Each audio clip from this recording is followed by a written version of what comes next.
वराहमिहिर और भविष्यवाणी का चमत्कार।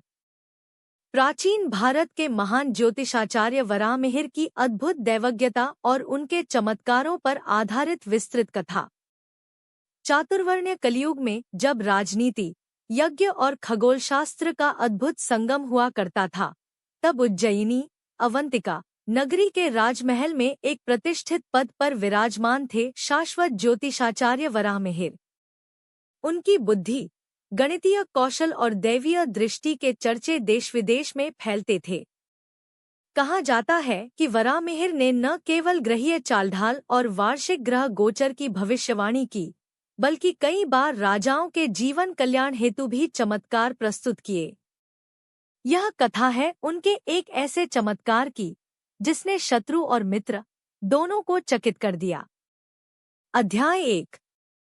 वराहमिहिर का बचपन और शिक्षा। बलिहार नामक ब्राह्मण संतान के रूप में जन्मे वराहमिहिर ने बचपन से ही गणित, ज्योतिष और वेदांत का अध्ययन किया। उनके गुरुओं में प्रमुख थे वरुण मुनि, जो नक्षत्रों की स्थिति समझाते थे, और तिलक मुनि, जो ग्रहों के प्रभाव और द्रव्य निर्माण का ज्ञान रखते थे। विशेष प्रसंग, जब 10 वर्ष के वराहमिहिर ने पहली बार सूर्य ग्रहण की घटना देखी, तब उन्होंने केवल आसन पर बैठे रहने वाले साधुओं को देखकर ही समय, अवधि और ग्रहण का प्रकार गणना कर दी थी। निश्चयपूर्वक उन्होंने कहा, यह सूर्य ग्रहण द्वितीय नग्नाभिघात सूर्य ग्रहण होगा, जिसकी अवधि 11 गण संधि रहेगी, और परिणामतः ग्रहण ठीक वैसा ही हुआ जो सबको चमत्कृत कर गया। अध्याय 2। उज्जयिनी में दरबार में पदार्पण। वराहमिहिर जब यौवनारूढ़ हुए तो राजा ध्रुव प्रताप मलेच्छवाहन ने उन्हें अपने दरबार में आमंत्रित किया। उज्जयिनी के राजसभा में एकत्रित गणमान्य लोगों ने चतुर्दश श्राप और वरर्पण के निर्णयों को सुनी सुनाई मान लिया। राजा ने पूछा, ज्योतिषाचार्य, बताओ इस वर्ष समस्त प्रजा का सौभाग्य किस प्रकार रहेगा? वरीयता न देते हुए वराहमिहिर ने ग्रह गोचर के आधार पर विस्तार से बताया। मेष, संवत 512 पर चंद्रमा शनि की दृष्टि से मुक्त होकर सुख संपत्ति देगा, परंतु मकलियों को सावधानी बरतनी चाहिए। राजा और मंत्री चकित रह गए कि कैसे किसी ने इतनी जटिल गणना बिना ग्रंथ देखे ही कह दी। अध्याय 3। चमत्कार की संभावना, जल भ्रमण भविष्यवाणी। एक दिन राजा की रेजिडेंस के निकट स्थित महालक्ष्मी सरोवर में पानी का स्तर अचानक घटने की आशंका प्रकट हुई। सरोवर के तट पर एक वृद्ध साधु ने ऐलान किया, 3 दिन बाद अचानक सूखा पड़ेगा और 11 दिन में पुनः तीव्र वर्षा होगी। हालांकि राजा स्वयं इस साधु पर विश्वास न करते हुए वराहमिहिर से पुष्टि करने को कहा।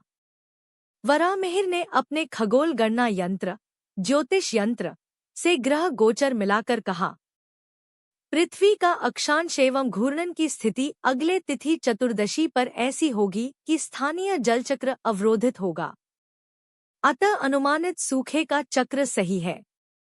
3 दिन बाद सरोवर लगभग सूख गया और 11 दिन पूर्ण होते ही जोरदार वर्षा हुई, जिससे राजा की रक्षा और प्रजा का कल्याण सुनिश्चित हुआ। इस घटना ने राजमहल में उनके मानयोग्य को और भी बुलंद कर दिया। अध्याय 4। शत्रु पलटन को परास्त करने का चमत्कार। पश्चिमी सीमा पर सम्राट देवेंद्र की सेना समाष्ट्र हमले की तैयारी कर रही थी। राजा ध्रुव प्रताप चिंतित थे, क्योंकि संख्या में वे भारी थी। वराहमिहिर से रक्षा की विधि पूछी गई। उन्होंने ग्रह संयोग के आधार पर कहा, 3 दिन बाद शनि की स्थिति सूर्य के साथ प्रतिगामी होगी। यदि हम उस समय एक विशेष यज्ञ कराएं, यज्ञशाला पर चंदन और कुंकुम का तिलक लगाकर राजपरिवार खड़ा करे, तो शनि प्रभाव शत्रुओं को भ्रमित करेगा। राजा ने यज्ञ आयोजन किया और यज्ञ के समय शत्रु सेना अचानक दिशाहीन हो उठी। उनके अस्त्र शस्त्र काम न आए और वे पीछे हट गए। इस प्रकार वराहमिहिर के चक्षुनेत्र यंत्रों और यज्ञचक्र ने शत्रु वाहिनी को परास्त किया। अध्याय 5।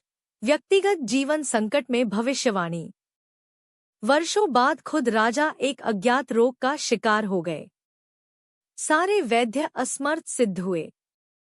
तब वराहमिहिर ने पूछा, मेरे स्वामी, ग्रह संयोग बताता है कि यह रोग गुरु का प्रतिकूल योग है। उन्होंने एक औषधीय गणना करके राज दरबार में चर्चा की। गुरु के प्रतिकूल प्रभाव से आंतरिक जल चयापचय विकृत हो रहा है। अतः गुरुवर्धन पूतिका औषधि का सेवन करें एवं शनिवार उपवास रखें। कुछ सप्ताह में राजा स्वस्थ हो गए और वराहमिहिर की योग्यता का प्रमाण स्वयं रोग के होते हुए भी सर्वत्र फैल गया। अध्याय 6 शिष्यों को दी शिक्षाएं। वराहमिहिर ने अपने शिष्य भट्टोजी, दंडपाणि और खगोलधर को सिखाया।